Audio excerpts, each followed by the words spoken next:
Hi guys, getting directly to the point. In year 1903, British government gave funds to White Star Line Company to prepare ships for sending the troops, as the First World War was going to begin. So, White Star Line Company made 3 ships, RMS Olympic, HMHS Britannic and RMS Titanic.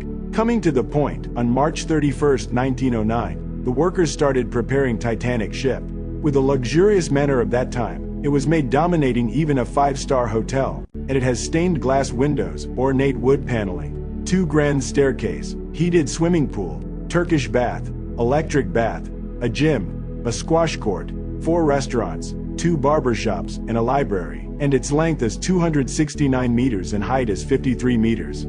On the 10th of April 1912, keeping Edward John Smith as captain, the Titanic ship has started for its first voyage. It was traveling from Southampton to New York.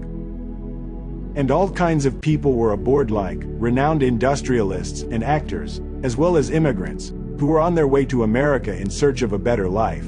And Philip A.S. Franklin, the wise president of White Star Line Company, said that the kind of features that were used to build the Titanic, this ship was believed unsinkable. And after 2 days later, on the 12th of April 1912, Titanic got its ice warning, saying that there are mountains of icebergs in their way that were danger to the ship. After getting these warnings, Titanic changed its direction, but it didn't reduce the speed. It continued with the speed of 21.5 knots, which means 40 kilometers per hour. And 2 days later, after receiving few more signals of ice warning, the captain, Edward John Smith, ordered not to reduce the speed of the ship. And that night, means on the 14th of April 1912, the notation thing was that the moon wasn't visible, so the visibility became even more low, because there was no moonlight. And the ship has a crow's nest, which is also called lookout point, where someone sits and makes sure that there is no danger ahead.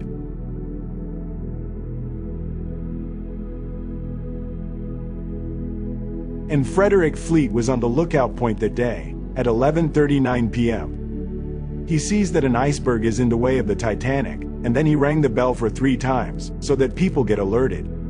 And he screams that there is an iceberg in front of them, and the ship should be steered immediately. And Officer William Murdoch listening to the message and signaled to the engine room, but it was very late, and after a minute at 11:40 p.m. the ship crashed into the iceberg. And the iceberg size was equal to a football court. And as per the size, its weight was estimated 1.5 million tons.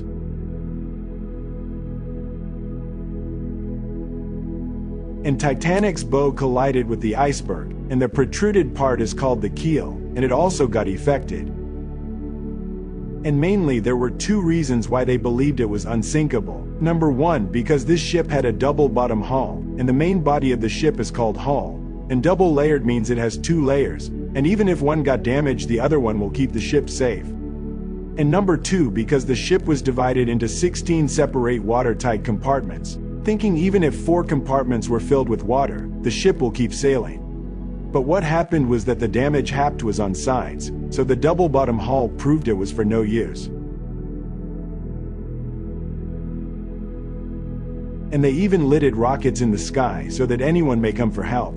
But no one did, and who did, they felt that they were celebrating the party. And people thinking that the ship was unsinkable, they keep on waiting, and the first lifeboat left with 28 people when its capacity was 65 people. And at 2:20 p.m., the Unshrinkable ship got shrink.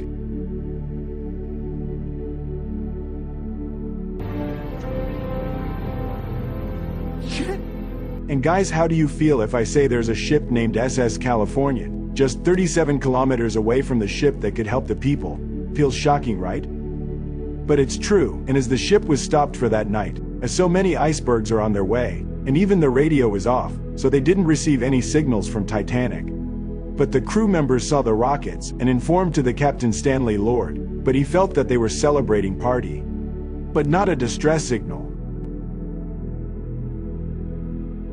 And the White Star Line Company kept a lot of pressure on the captain, that it should complete its ride in 6 days, so that everyone should think that it's the fastest ship ever.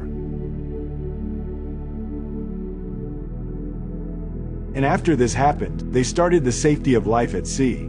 SOLAS, which is kept for lifeboat verification and other safety processes. Okay, so that's it for now guys, and the voice I've used in my previous video, it's Jeremy Renner aka Hawkeye. So, that's it for now guys, thanks for having me, love you guys, and remember that so on the science journey continues.